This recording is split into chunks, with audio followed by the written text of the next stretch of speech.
René Pache, la personne et l'œuvre du Saint-Esprit. Troisième partie. Chapitre 9. La sanctification par l'Esprit. C'est Jésus-Christ seul qui a été fait pour nous sanctification, et en qui nous sommes saints. 1 Corinthiens 1:30, Éphésiens 1:1. Mais c'est par l'Esprit, c'est-à-dire par sa présence spirituelle en nous, que le Sauveur nous sanctifie. Aussi le Nouveau Testament emploie-t-il plus d'une fois ces expressions. Sanctifié par l'Esprit. Romains 15:16. 1 Corinthiens 6:11. Ou la sanctification de l'Esprit. 2 Timothée 2:13 et 1 Pierre 1:2. Nous avons déjà mentionné que la sanctification s'opère dans la mesure où l'Esprit remplit un cœur. Nous allons voir maintenant de quelle manière elle se réalise. 1. L'Esprit communique aux croyants une nouvelle nature. Pierre dit que nous devenons participants de la nature divine. 2 Pierre 1:4. Paul parle tantôt du Christ en nous, tantôt de l'Esprit en nous, tantôt encore de l'homme nouveau, pour désigner cette nouvelle partie de notre être. Colossiens 1:27, 1 Corinthiens 6:19, Éphésiens 4:24. L'homme nouveau n'est donc pas simplement l'homme régénéré, comme on serait tenté de le penser. Nous recevons la nouvelle nature au moment même de notre régénération. Ainsi que nous l'avons vu à propos de la réception de l'Esprit, c'est alors qu'il vient faire pour toujours sa demeure en nous. Prenons une image. Un arbre sauvage ne produisant que de mauvais fruits est greffé. Il reçoit une nouvelle nature, supérieure qui ne peut porter que de bons fruits et qui le fait sans effort. De même, l'Esprit devient notre seconde, notre nouvelle nature. Il est évident qu'il ne peut pécher. Si nous le laissons libre d'agir, il ne produira en nous que de bons fruits. C'est ce que Jean exprime en disant « Quiconque est né de Dieu ne pratique pas le péché, parce que la semence de Dieu, la nouvelle nature, l'Esprit, demeure en lui. Et il ne peut pécher parce qu'il est né de Dieu. » 1 Jean 3:9. C'est cette semence de Dieu, ce qui est né de Dieu en lui, qui ne peut pécher et qui devient l'instrument de la victoire. 2. La vieille nature continue à exister en l'homme régénéré. Comme l'arbre greffé garde sa vieille nature, toujours prête à reprendre le dessus, le croyant conservera jusqu'à la fin son ancienne nature, la chair, le vieil homme, comme l'appelle l'Écriture. C'est ce qu'affirme par exemple Romains 8, le chapitre de la victoire, qui ne cesse de souligner l'opposition de la chair et de l'esprit dans le cœur du croyant. Les versets 1 à 13 ne mentionnent pas moins de 13 fois le mot chair. Paul écrit aux Galates « Marchez selon l'esprit, et vous n'accomplirez pas les désirs de la chair. Or la chair a des désirs contraires à ceux de l'esprit, et l'esprit en a de contraires à ceux de la chair. Ils sont opposés entre eux, afin que vous ne fassiez point ce que vous voudriez. » Galates 5, 16, 17. Étudions de plus près ce que nous apprend l'Écriture sur cette chair qui subsiste en nous. 1. Qu'est-ce que exactement que la chair ? La chair n'est pas seulement le péché en nous, ce que nous considérons comme mauvais dans notre personnalité. Elle n'est pas simplement notre corps, notre chair physique, elle est plus que cela. La chair, c'est tout notre être, notre moi, tout ce que nous sommes par nature, en dehors de Jésus-Christ. Paul lui-même nous donne cette définition.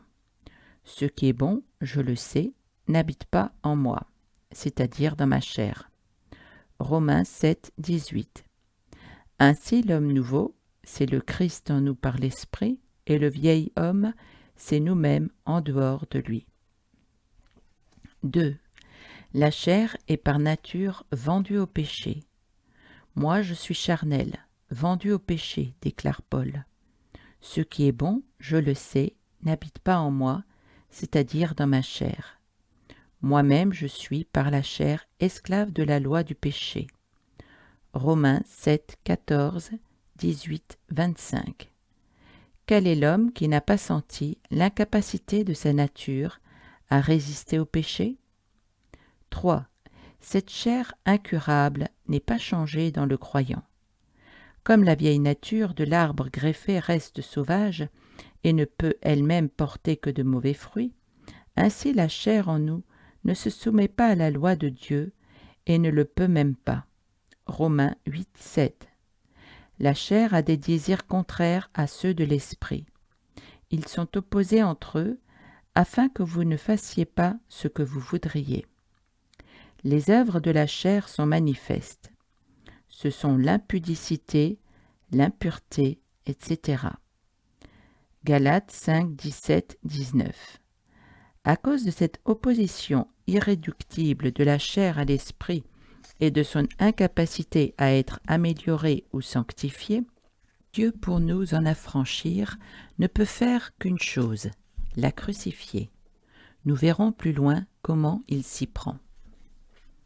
4. Il est possible à un croyant de vivre selon la chair. Les exhortations répétées de Paul marquent bien cette possibilité. Ceux qui vivent selon la chair s'affectionnent aux choses de la chair. Ainsi donc, frères, nous ne sommes point redevables à la chair pour vivre selon la chair. Nous n'y sommes donc pas obligés. Mais nous pouvons le faire. Si vous vivez selon la chair, vous mourrez. N'ayez pas soin de la chair pour en satisfaire les convoitises. Romains 8, 5, 12, 13, 13, 14. Nous savons aussi tout ce que le même apôtre écrit aux Corinthiens, en leur reprochant d'être des hommes charnels, des enfants en Christ. 1 Corinthiens 3, 1, 3. Enfin, en nous examinant nous-mêmes, nous sommes obligés de confesser que trop souvent, nous avons été, nous aussi, des chrétiens charnels. Peut-être le sommes-nous encore? Si c'est le cas, prenons garde aux très graves conséquences qu'entraîne une telle conduite. 5. Si vous vivez selon la chair, vous mourrez. Ceux qui vivent selon la chair ne sauraient plaire à Dieu. L'affection de la chair, c'est la mort. Romains 8, 13, 6. Nous l'avons déjà vu précédemment. Les personnes qui sciemment et volontairement continuent à attrister indéfiniment le Saint-Esprit par le refus de se laisser sanctifier montreraient qu'elles ne sont pas réellement nées de nouveau et aboutiraient à la perdition. Sans la sanctification, nul ne verra le Seigneur. C'est pourquoi réveillons-nous, crions à Dieu et supplions-le de nous délivrer de ce corps de mort. Si nous sommes sincères, il le fera certainement, puisque c'est sa volonté de nous donner la victoire. 3. L'Esprit en nous a la puissance de subjuguer la chair. 1. Là où est l'Esprit du Seigneur, là est la liberté. 2 Corinthiens 3, 17. L'Esprit est tout-puissant, et si nous le laissons simplement agir, il nous rend réellement libres. Après avoir dépeint l'esclavage du chrétien charnel, qui cherche la sanctification par ses propres efforts, Paul s'écrie « La loi de l'esprit de vie en Jésus-Christ m'a affranchi de la loi du péché et de la mort. » Romains 7, 14, 25 et 8, 2. L'a-t-il fait pour nous? 2. La base de cette victoire a été posée à la croix. L'Esprit ne fait que rendre réel en nous ce que le Christ nous a acquis au calvaire. Sur la croix, Jésus n'a pas seulement porté nos péchés, il a pris avec lui notre vieil homme et l'a crucifié. Il a triomphé ainsi de notre chair, racine de tous nos péchés, que tous nos efforts ne parviennent ni à vaincre ni à faire mourir. C'est pourquoi Paul déclare que notre vieil homme a été crucifié avec lui, afin que le corps du péché soit détruit, pour que nous ne soyons plus esclaves du péché. car celui qui est mort est libre du péché. Romains 6, 6, 7. Cependant, cette crucifixion opérée en principe ne devient réelle en nous que par notre consentement et l'action constante de l'Esprit. 3. Par l'Esprit, nous pouvons tenir la chair subjuguée. Reprenons notre image de l'arbre greffé.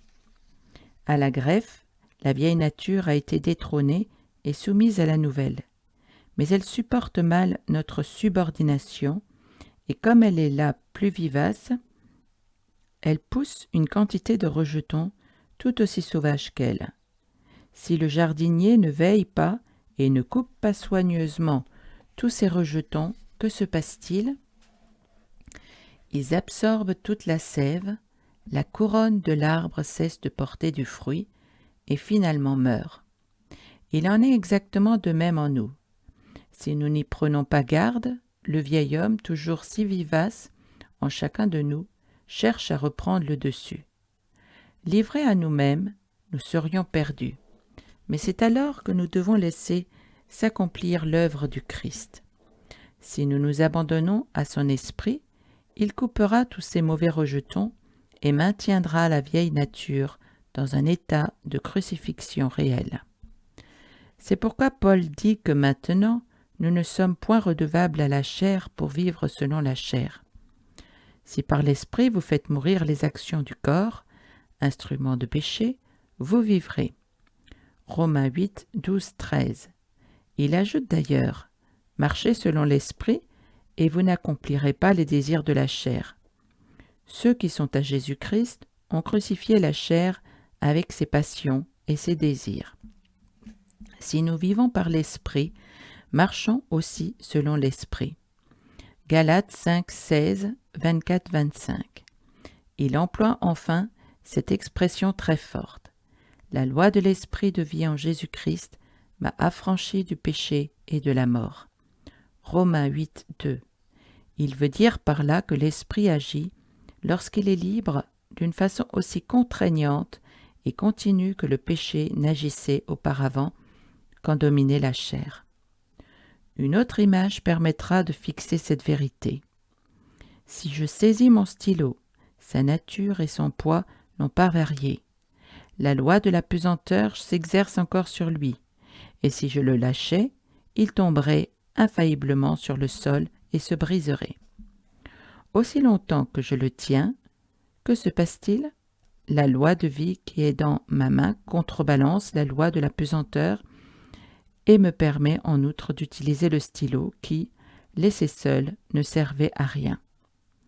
Mais si je le lâche, la nature propre de l'objet reprend ses droits et il tombe. De même, lorsque je me livre à Jésus-Christ, mon vieil homme n'est pas changé. Le péché a toujours prise sur lui et l'attirera invinciblement s'il était livré à lui-même. Mais la puissance de l'esprit s'empare de moi, maintient crucifié le vieil homme et m'affranchit de l'esclavage du mal. Elle n'opère cependant que dans la mesure où ma volonté reste livrée. Si je me retire, mon vieil homme se ranime et je fais la douloureuse expérience de la chute. 4. L'affranchissement par l'esprit est progressif et n'est pas l'éradication. Certaines personnes pensent avoir fait une telle expérience de la sanctification que, désormais, elles ne pêchent plus. Leur vieil homme n'existe plus, disent-elles, et toute racine de péché a été enlevée pour toujours de leur cœur. C'est ce qu'on appelle l'entière sanctification ou l'éradication. Il est facile de voir que l'Écriture n'enseigne pas cela. Romains 6, 6 déclare bien que notre vieil homme a été crucifié avec le Christ, afin que le corps du péché soit détruit. Mais le mot grec « détruit » pourrait être aussi bien traduit par « rendu inopérant ». Les chapitres 7 et 8 des Romains démontrent en outre, tout comme l'expérience hélas, que le vieil homme est souvent terriblement actif chez le croyant et que la sanctification ne devient réelle que dans la mesure de notre abandon et de notre foi. Notre vie spirituelle doit grandir sans cesse, jusqu'à la mesure de la stature parfaite du Christ, et l'Esprit nous remplit de plus en plus jusqu'à toute la plénitude de Dieu. Il est donc évident que, jusqu'à la fin, nous aurons des conquêtes à faire et des victoires à remporter contre le péché, ainsi que nous l'avons déjà relevé, page 125. Par conséquent, jusqu'au bout, nous devrons veiller à ce que notre vieil homme soit journellement subjugué par l'Esprit. Que celui qui croit être debout prenne garde de tomber. Si nous cessions de veiller de ce côté-là, nous risquerions fort d'assister à des retours foudroyants de la chair. Nous en avons trop d'exemples sous les yeux pour qu'il soit nécessaire d'insister. 4. Quelle est la part de l'homme dans la sanctification par l'Esprit? Nous l'avons déjà indiqué plus d'une fois. L'abandon entre les mains de Dieu et la foi. C'est en somme toujours la même chose, car toutes les grâces divines se reçoivent de la même manière. 1. L'abandon de la volonté entre les mains de Dieu. Dieu veut m'affranchir du péché et c'est dans ce but qu'il met en moi son esprit. Dès que je ne lui résiste plus et que j'abandonne ma volonté propre, l'esprit me remplit et me sanctifie de plus en plus. Romains 6, 13. Mais je demeure libre. Si ma volonté cesse d'être livrée, aussitôt l'esprit cesse d'agir. Relevons d'ailleurs qu'un tel arrêt dans l'action de l'esprit n'est pas produit uniquement par une révolte ouverte de la volonté. Il peut l'être tout aussi bien par le désir si fréquent de lutter avec des propres forces et de se tirer d'affaire tout seul, qui est le propre du chrétien charnel. Dieu n'intervient pour nous pardonner, nous régénérer et nous sanctifier qu'au moment où nous nous remettons entre ses mains pour qu'il agisse lui seul. Car il sait que nul ne sera jamais sauvé ni sanctifié par ses œuvres. En lisant ces lignes, quelques-uns penseront peut-être qu'ils n'ont pas une force de volonté suffisante pour rester ainsi toujours soumis au Seigneur. Qu'ils se rassurent, car Dieu ne demande de nous qu'une bonne volonté sincère, si faible soit-elle. Pour le reste, c'est lui qui produit en nous le vouloir et le faire selon son bon plaisir. Philippiens 2, 13. Il suffit que nous le laissions agir. Dans ce domaine, comme dans tous les autres, nous pouvons compter sur l'aide du Saint-Esprit. Notre volonté est faible ou rebelle. Soutenue par l'Esprit, elle deviendra comme du béton armé, qui tire de son armure la force de résister à toutes les pressions. 2. La foi. Le juste vivra par la foi. Comme nous recevons le pardon de nos péchés par la foi, nous entrons sur la voie de la sanctification et y marchons par la foi. Romains 6, 11. Trop longtemps, nous nous sommes imaginés que nous serions sanctifiés par nos efforts, par nos luttes, nos prières, nos larmes, en un mot par nos œuvres. Et nous avons abouti à la faillite. Quittons ce terrain marécageux pour nous établir sur le rocher de la foi. Détournons nos regards de nous-mêmes et fixons-les sur celui qui est tout pour nous. Sagesse, justice, sanctification et rédemption. 1 Corinthiens 1, 30.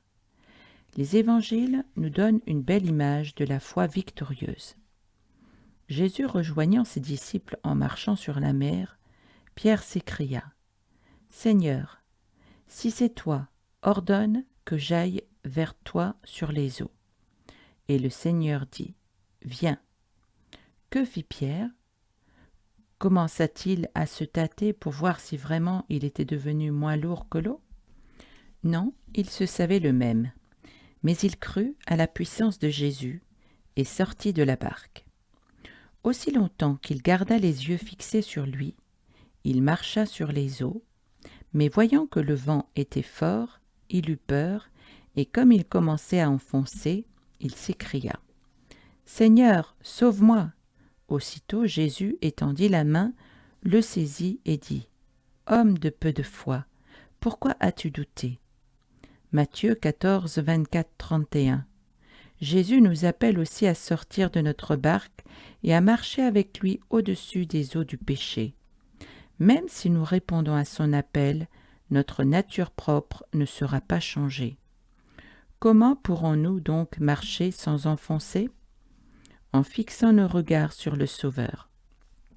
Alors, par la foi, notre chair et les tentations extérieures seront vaincues. Par contre, si nous regardons à notre faiblesse, à la force de l'adversaire, à la grandeur des dangers qui nous entourent, nous serons perdus. Mais n'avons-nous pas, comme Pierre, un Sauveur toujours proche, prêt à nous tendre la main? Il saura, si nous sommes sincères, nous aider dans cet apprentissage de la foi et nous faire devenir vainqueurs et plus que vainqueurs. Nous avons parlé tout à l'heure du progrès dans la sanctification qui doit se poursuivre grâce à une attitude de foi au travers de toute notre existence ici-bas. Il nous reste à souligner le fait que ce progrès débute souvent par un acte de foi et d'abandon tout à fait précis, qui marque dans la vie du croyant et sur lequel il ne revient plus. À la conversion, nous avons fait notre premier acte de foi, en acceptant le pardon de tous nos péchés passés. Depuis ce jour-là, nous ne faisons que persévérer dans la même attitude en recevant le pardon de nos péchés quotidiens. Il en est de même pour la sanctification. Si nous nous livrons aujourd'hui sans réserve pour être remplis de l'Esprit et que nous fassions l'acte décisif de recevoir par la foi et non plus par les œuvres la délivrance du péché, ce sera une transaction sur laquelle nous ne reviendrons plus. Nous aurons encore des difficultés, des faiblesses, mais nous conserverons une base sur laquelle nous pourrons bâtir. 5. Quels sont les résultats de la sanctification? Ils sont sensiblement les mêmes que ceux de la plénitude de l'Esprit, déjà cités page 125. Cependant, mentionnons ici certaines choses essentielles. 1. La sanctification met en nous le fruit de l'Esprit. Lorsque la chair l'emporte en nous, ses œuvres sont manifestes. Mais quand l'Esprit triomphe, il produit sans effort toutes les vertus énumérées dans Galates 5, 22. L'amour, la joie, la paix, la patience, la bienveillance, la fidélité, la douceur, la tempérance. Il est comme la sève qui monte et fait pousser naturellement des raisins sur les sarments attachés au cep. Quel bonheur alors de n'être plus stérile, malgré tant de vaines luttes, mais d'assister avec émerveillement au travail créateur de l'Esprit. Le fruit de l'Esprit, c'est le caractère même de Jésus-Christ mis en nous.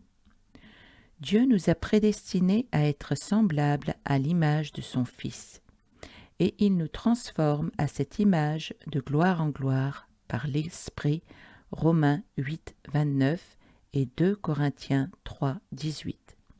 Ce dernier accomplit ainsi la parole du Sauveur. Le Consolateur me glorifiera parce qu'il prendra ce qui est à moi et vous l'annoncera. Jean 16, 14. Combien nous devons remercier Dieu de ce qu'il veut faire en nous et nous humilier de l'avoir jusqu'ici si peu laissé agir. 2. La sanctification nous fait réaliser la justice de la loi. À force d'insister sur l'inutilité des œuvres pour obtenir la justification et la sanctification, nous serions tentés d'oublier qu'elles doivent obligatoirement suivre ces deux grâces. La foi sans les œuvres est morte, et c'est toujours à ses fruits qu'on reconnaît l'arbre. Si la sanctification n'est pour nous qu'une doctrine, qu'une théorie intellectuelle, elle ne vaut rien. La sanctification biblique est éminemment pratique. Elle produit des œuvres où elle n'est pas. Gardons-nous donc avec soin de toute apparence de sainteté, de tout patois de Canaan et de toute attitude pieuse qui ne correspondrait pas à des faits. Certes, nous sommes affranchis de la loi qui ne peut que nous condamner. Mais après avoir reçu par l'Esprit le Christ crucifié et ressuscité pour nous, nous devons mettre en pratique tous les commandements de Dieu, non pas avec notre propre force, mais avec la sienne, et non plus afin de nous sanctifier, mais parce qu'il nous a sanctifiés par l'Esprit. Voici comment Paul forme ces vérités. La loi de l'Esprit de vie en Jésus-Christ m'a affranchi de la loi du péché et de la mort. Car chose impossible à la loi, parce que la chair la rendait sans force, Dieu a condamné le péché dans la chair en envoyant à cause du péché son propre Fils dans une chair semblable à celle du péché. Et cela afin que la justice de la loi fût accomplie en nous qui marchons, non selon la chair, mais selon l'Esprit. Romains 8, 2, 4. Que Dieu nous aide chaque jour à démontrer notre sanctification par nos œuvres. 3. La sanctification par l'Esprit affine notre conscience. Plus nous marchons selon l'Esprit, plus nous devenons sensibles à ce qui peut l'attrister. Notre conscience, autrefois endormie, devient toujours plus délicate et capable de discerner la voix de Dieu. Des péchés qu'elle tolérait auparavant lui font horreur, et chaque jour elle se rend mieux compte si ses actions sont approuvées ou désapprouvées par Dieu. C'est ce qu'exprime Paul lorsqu'il dit « Je dis la vérité en Christ, je ne mens point. Ma conscience m'en rend témoignage par le Saint-Esprit. » Romains 9, 1.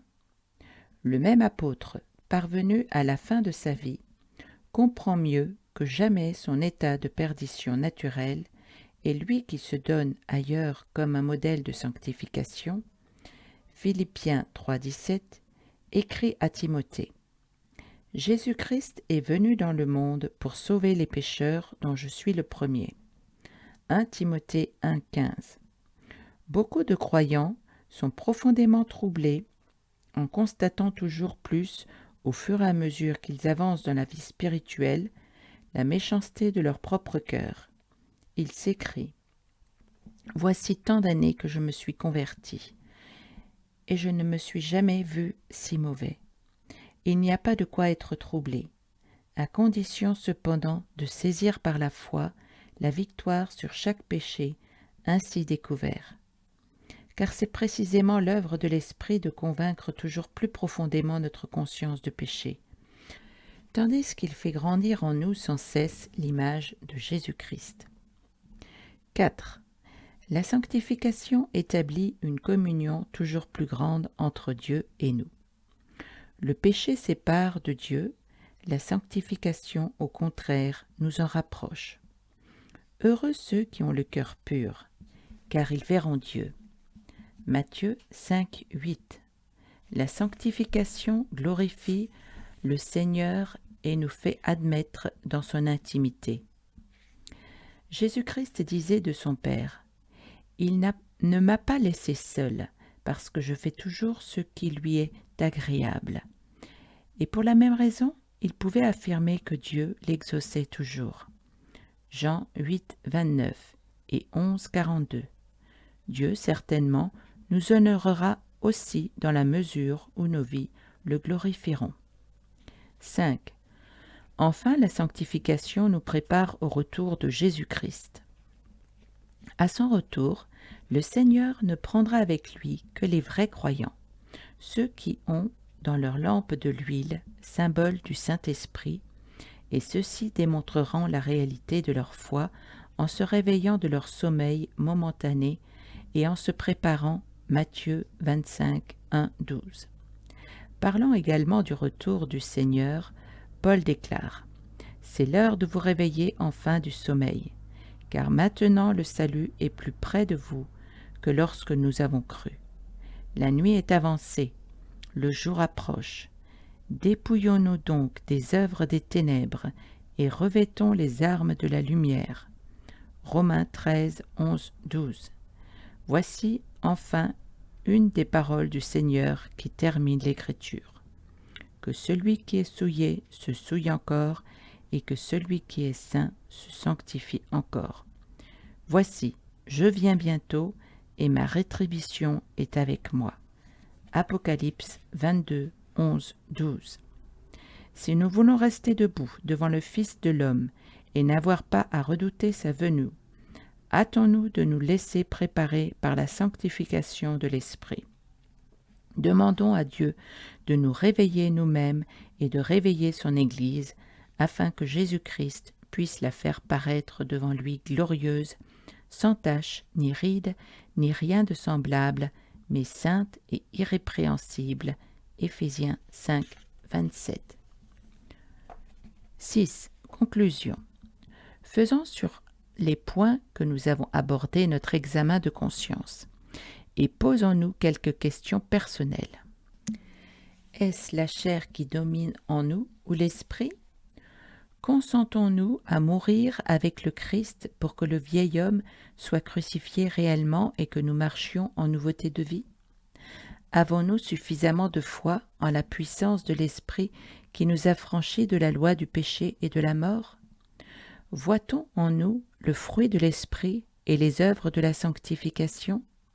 Sommes-nous réveillés et prêts pour le retour de Jésus-Christ? Enfin, n'oublions jamais ces deux paroles de l'Écriture. Recherchez la sanctification sans laquelle personne ne verra le Seigneur. Hébreux 12, 14.